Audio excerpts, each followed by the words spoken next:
Greetings and namaste. This is Shiva, your friendly neighborhood wellness guide, coming at you with my mission: wellness for all. Wellness for you, wellness for me, wellness for everything and everyone we touch. Today we're just gonna ad-lib a little bit about yoga. What does yoga mean? Why are there so many types of yoga? What do some of the scriptures say? And maybe most importantly, how does it impact us?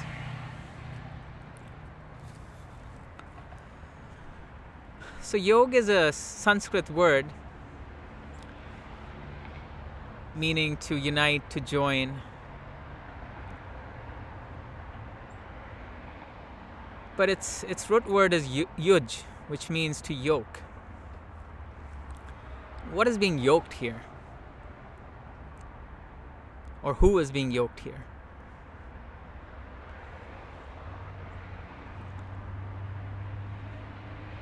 Now, if we go back to the scriptures' take on this, in the Bhagavad Gita, which is the Song of God, possibly the most revered text in modern-day India, it's basically an amazing distillation of some of the core principles and teachings of yoga in a song form, and with a story tied in of what may well be an actual historical event. There's plenty of that on YouTube that one can search on.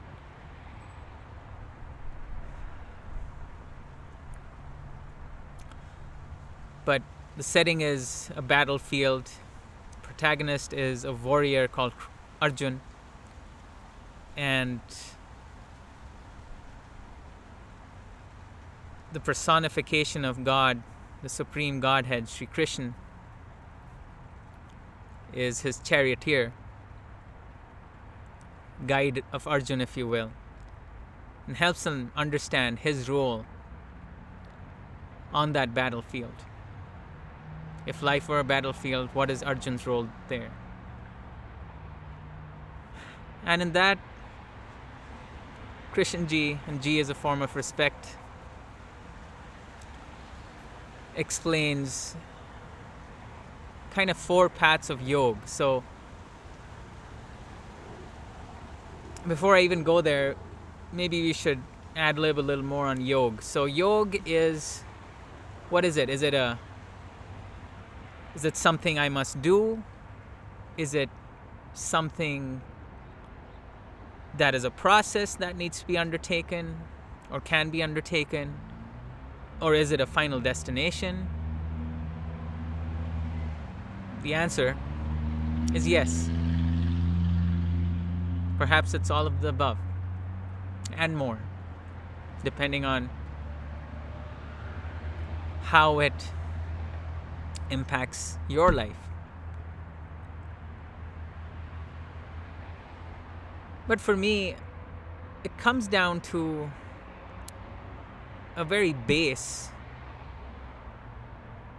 driver, a desire, or a knowing. So the desire might be there's something more. The knowing might be a sense of incompleteness, or a sense of more completeness that can only be met by going down a certain path or doing a series of practices that might draw from different paths. So think about it. Are we simply these amazing designs of nature, as humans at least, although every creation of nature is a wonder of in and of itself, and that's really where modern science is drawing all of its inspiration and inferences and ideas from, is what already exists.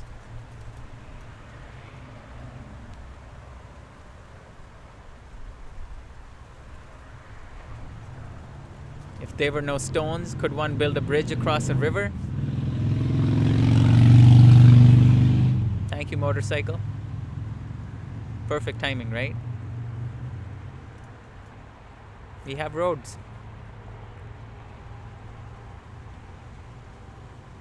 If there weren't trees to inspire us reaching for the sky, would we have buildings?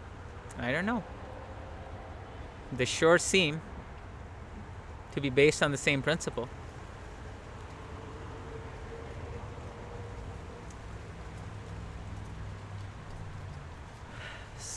So yoga for me is really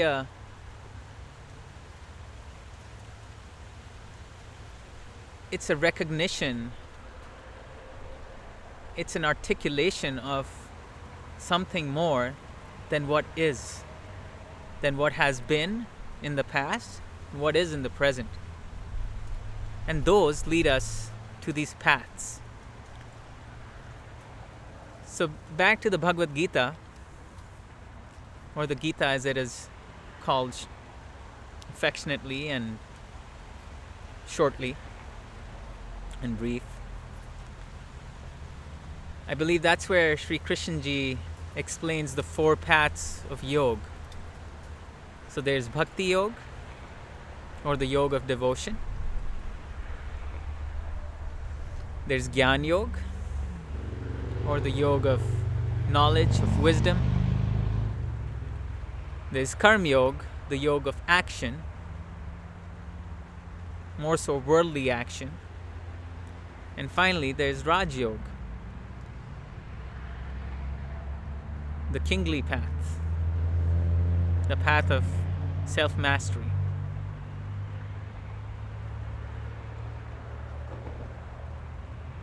Yet one comes across many others. There's Kundalini Yoga, Swara Yoga, Mantra Yoga, Laya Yoga, Hatha Yoga, Bikram Yoga, Iyengar Yoga, Ashtanga Yoga.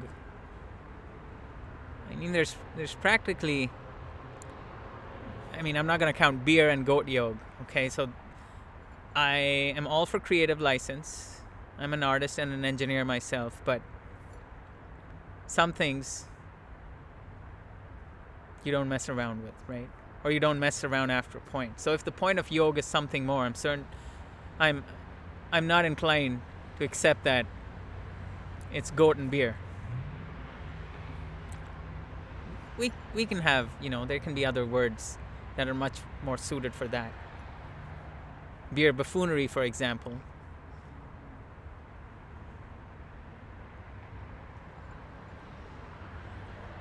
Oh, don't get me started.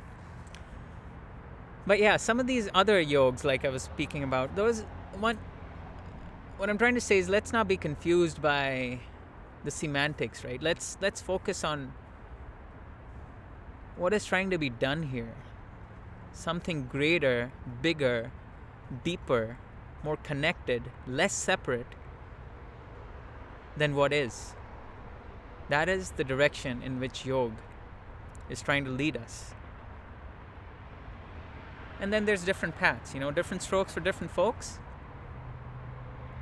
We all have different starting points. We all have different strengths and weaknesses. We all have different tendencies and prakritis and vikritis. If you go back to Ayurveda, different doshic imbalances, and that all of those tend to make certain paths more appealing to us or more accessible to us, depending on where we are. So when one is especially trying to figure out, okay, what type of yoga should I do? What should my practice be? Well, I'll be honest, part of it is experimentation, especially if you're sort of a DIY person. Be prepared for, a lot of experimentation and definitely some screw-ups along the way. Pardon my French. If you go with a guru, somewhat of a smoother ride. Often that you won't lose time necessarily in, I went down the wrong rabbit hole there. Come back out, start down this other one. A guru will probably steer you before you go down that rabbit hole, and the more experienced the guru is, if they're truly a guru, they'll know the path for you. If they're merely a teacher as opposed to a guru, they might have their zone of expertise, and should you decide to step outside that zone, then you're kind of on your own, because they're more like subject matter experts rather than enlightened sages, in a sense, that have figured their stuff out to the extent that now they can help others figure their stuff out. So that's where it's helpful to know what paths are available, because you want to sort of match your current state, your vikruti, as in Ayurvedic terms, with what is something that can integrate now, today, in your life. If one is past their prime, physically, or has some other limitations, it's pointless trying to be this hardcore Ashtangi or Ashtang yoga practitioner, because that's just setting up for failure. You've got to recognize the current capability of the body and maybe go down the path of energy work, of more subtle paths, or maybe karma yoga, the path of action, worldly action, of reducing the karmic burden. And here again, we'll bring in another concept of the karmic birth and death cycles. We're born, we do stuff, we die. The soul is eternal, therefore we're born again, different form, do stuff, die again. Keep doing this ad infinitum, ad nauseum, rather. Hopefully not infinitum. Until our karmic burden is zeroed out and we have evolved into a state of oneness, no longer separate, complete, always joined to source. And at that point, it's really moksha, it's liberation. It's emancipation from worldly struggle, worldly attachments, worldly desires. The first three purusharth, kam, arth, dharma, moksha, kind of in that order for me, if you ask. Purushartha are like the four aims of life according to ancient scripture, and we're touching on different topics here because they're all related to yoga, and at some point you might come across them. I'm just kind of making this big old video to touch on all of that in a more contemplative, conversational way, which gives you some space to reflect, put down some thoughts, maybe write them in a journal, come back to certain words later, come back to certain thoughts, questions later, and we can explore them together. But the purushartha are calm, desire. Desire sort of drives everything. The desire to not be hungry, the desire to be safe, to be secure, to not be cold. A lot of physical stuff. And as you think of Maslow's pyramid, you've got the level of survival where it's all the basic stuff you need, food, shelter, clothing, and then you go on to the physiological needs. I need emotional stuff, I need relationships, blah, blah, blah.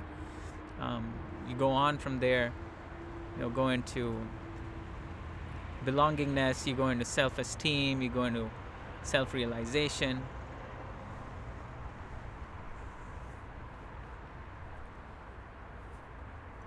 But one's gotta realize that there's a desire between each of these levels, each of these phases. One might be more evolved than the others, and there might be less people on that route. I mean, walk out the door, how many people are simply trying to make two ends meet? How many people are just trying to put in their day's work, be done, feed themselves? In Hindi, there's a thing, there's a phrase we call papi pet, which sort of translates to the sinful stomach, if you will. It's the desire to not be hungry, to be fed, to not go hungry, the physical hunger. If one is physically hungry, can one make any emotional meaning or be even bothered? The physical stuff will just override that after a point, unless, of course, you've conquered some of that through different practices, which is not commonplace, right? Just try starving for any length of time. Try going without water. I mean, your body's going to let you know. It's just basically going to give up with you. I mean, we can go without food for a while, but water, weeks come down to days. And if we try to hold our breath, basically, we're down to the minutes here. So there's that desire to sustain this physical vessel we've been born with, if it is truly the vessel for the soul, if there's something deeper inside. And we know there's something deeper. I mean, the mind, we can smell, we can taste, we can see, but the mind can simply function on memory alone. It can function on experience alone. We think back to something yummy we ate and we can practically taste it on our tongue. We don't have to taste it right now. It was the memory of the taste that we can still salivate to, that brings back all of, or at least a condensed version, a familiar version of that feeling experienced when we were actually doing it. So the mind is powerful, and that's why it's sort of the king. It's all the senses combined.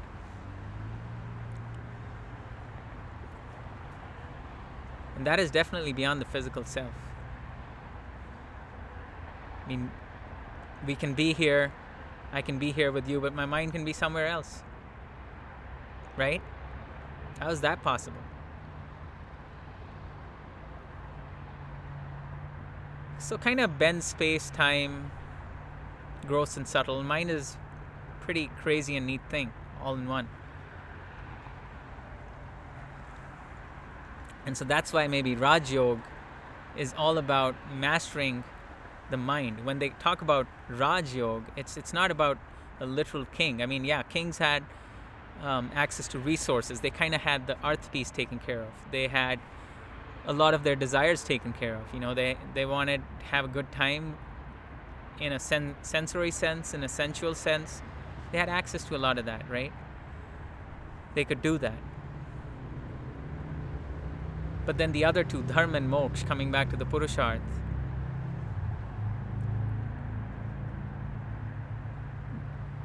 those are not something we're born with necessarily. We have to evolve there. Maybe in this lifetime, or maybe over several lifetimes. So Raj Yoga is kind of similar in that it gives you this ladder. It's almost like, if you ask me, they give you a choice of, here's a ladder. Where do you think you're at right now?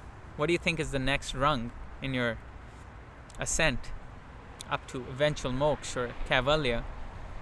And I think kaivalya is like supreme moksha. It is like the highest form of moksha. If you sort of divide moksha into different levels, kaivalya is like the ultimate merger with source. And basic moksha might be understanding of the oneness with source, just establishing that first connection.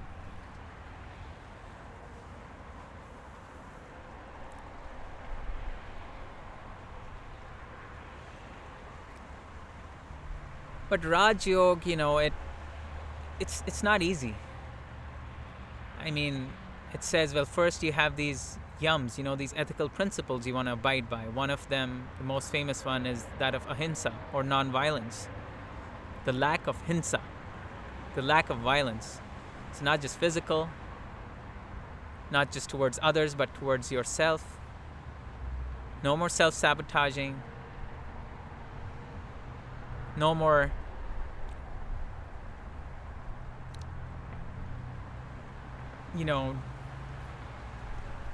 critiquing oneself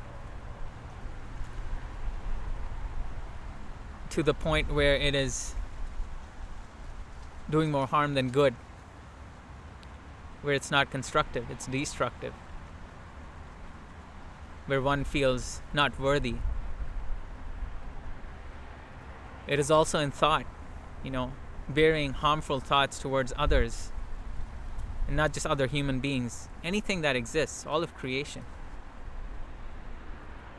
I mean, just that one yum of the first step on the ladder is a big ask, right?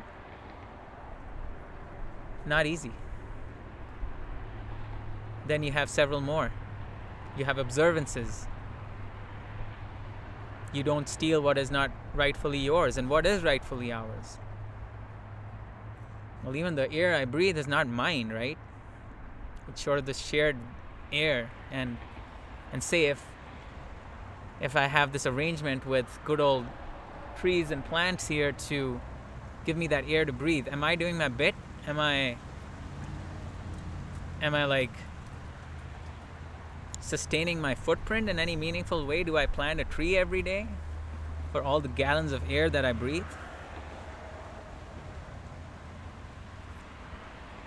So Raj Yoga is easier said than done. Most people, today's times, living the way we are, we're not even ready for the first step. Forget about the later steps of, asana, okay, that's a little more, I'd say, strategic. That basically says, okay, you're leading a life that is a high life, a high standard. Not quantitatively, but qualitatively high standard. Your high standard to your highest self. Now you can get into a comfortable posture, asana. And Patanjali's classic Yoga Sutra is arguably the definitive text on Raj Yoga. Basically mentions it has just two lines in asana, one's Sthiram Sukham Asanam, and the other one basically says why that needs to be so and how it gets you to the next phase, and the next phase, and the next phase. That's really sitting in a seated, comfortable position that is stable, that gets you to the point of connecting with prana, the vital life force, of harnessing that vital life force to going into the next stage of pratyahara, total withdrawal of the senses, going into this complete inward journey where you are now able to practice one-pointed concentration, or dharana. And finally, after dharana is dhyan, or meditation, where you get glimpses of oneness with source, and eventually these glimpses of moksha, the final phase, become a state of being, final liberation. And for most, again I'll say this, Raj Yoga is maybe the process, the journey of many lifetimes, many physical lifetimes. It is not the journey of one lifetime. One might get into a next level of one rung of the ladder and then come back, review what was done, then start where you left off, hopefully progress a little more, and so on and so forth. It's a long haul.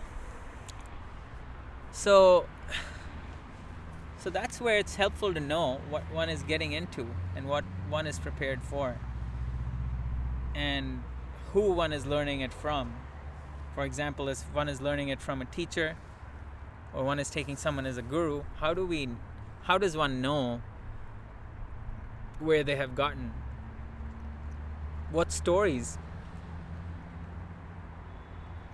do they have of their journey?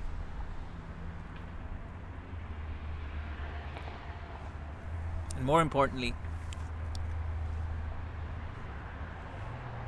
how do we progress further every day? Just a little bit. Or if we fall back, fall off the tracks, how do we come back on track? Part of the deal.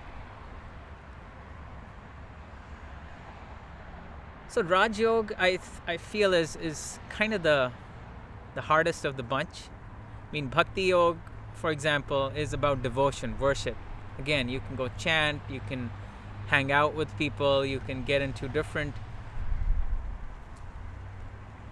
devotional states that are maybe more accessible depending on your personality and again your doshic type, your prakriti, and your current imbalance, your vikruti.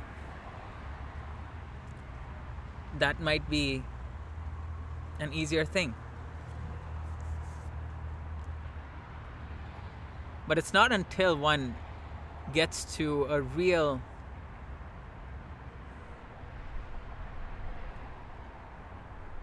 devotion above all else level that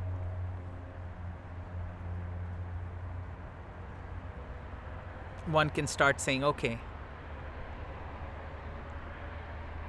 this is now comparable to one-pointed concentration or witnessing of a merger with the divine or dancing with the divine. Karma Yoga is also, I think, more accessible for a lot of people. Some people might be very left-brained, very rational, and they're like, this is all too loosey-goosey, new agey. And it's really a part of their brain they're not using. I'm sorry to say, your left brain might be, yay big, but if your right brain's a peanut, that's not holistic development. Sing some more, dance some more, do some more art, tap into that right brain, see what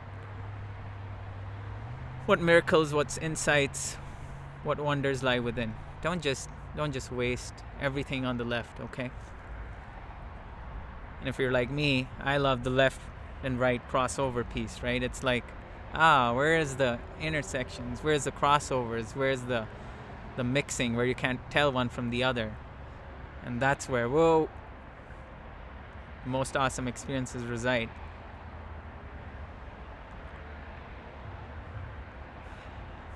So not to diss on the left brain, guys. Come on, I was, full-blown engineer and corporate drone not so long ago. I was doing that most of the day. So again, that was where I was then. That's not where I am today. So I have to respect that. I can't necessarily do the same things that I was doing yesterday because I'm not the same person I was yesterday. If nothing else, my body's changed. It's one step closer to saying bye-bye. What am I doing with this time here? But Karma Yoga, you can put a lot of stuff out into the world. I mean, Mother Teresa, for example, is a great example of doing all of this service to humanity at such an amazing level and yet growing themselves in the process, right?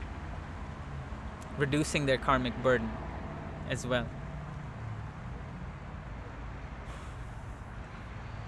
Gyan Yoga, maybe Swami Vivekananda is a good example of that. He wasn't much into the physical practice of yoga. I mean, he did some stuff to keep the body healthy. But he realized that he could make faster progress if he went down the Raj Yoga path because he was ready for it. Who knows what stage he was at in the karmic life cycle. Maybe he was really close to liberation. Maybe he was never coming back, although I think he said he's going to come back and continue to spread the message. So that's some Karma Yoga that he's doing. But if we really find our lives just like the doshas, we're a mixture of all three doshas. Our life is a mixture of all of these yoga paths in one way, shape, or form. We do all of this stuff But when we do it with intention, when we do it with purpose, when we do it with discipline, regularity, consistency, and we challenge ourselves out of our comfort zone, that's when we continue to notch up.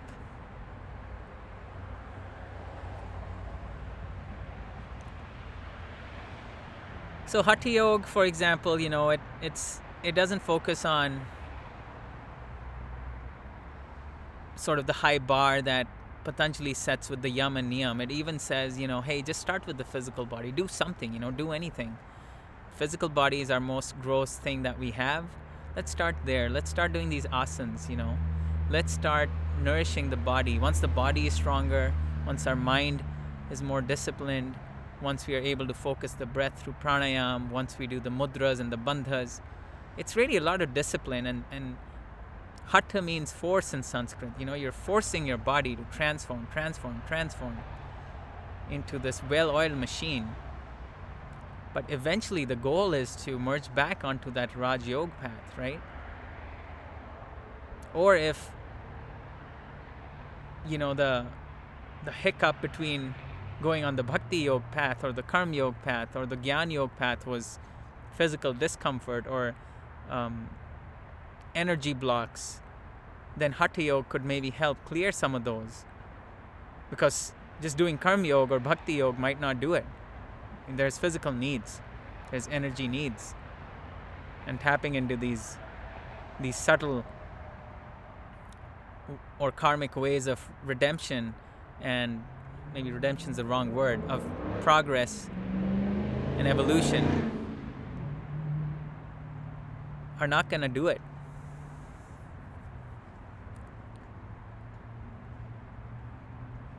So, many paths, but really moving forward, moving the needle from what is to what needs to be, what can be, and if you so believe, what should be.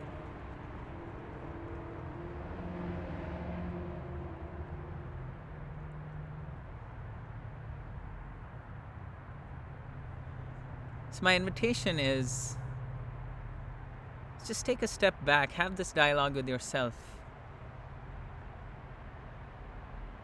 What yoga am I drawn to today, this moment, this week, this month?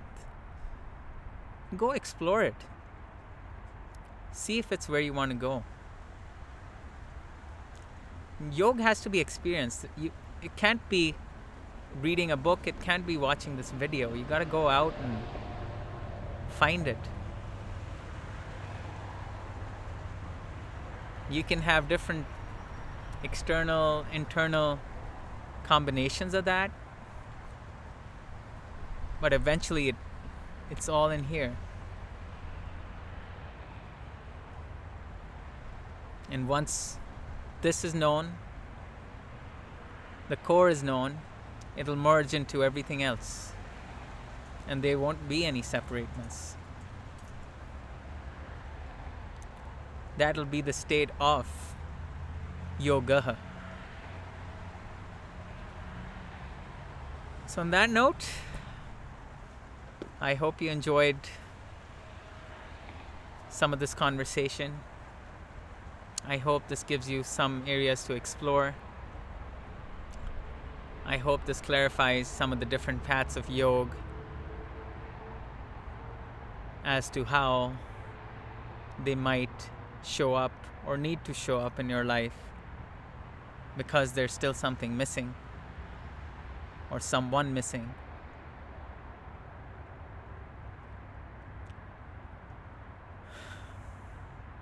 Wellness for all.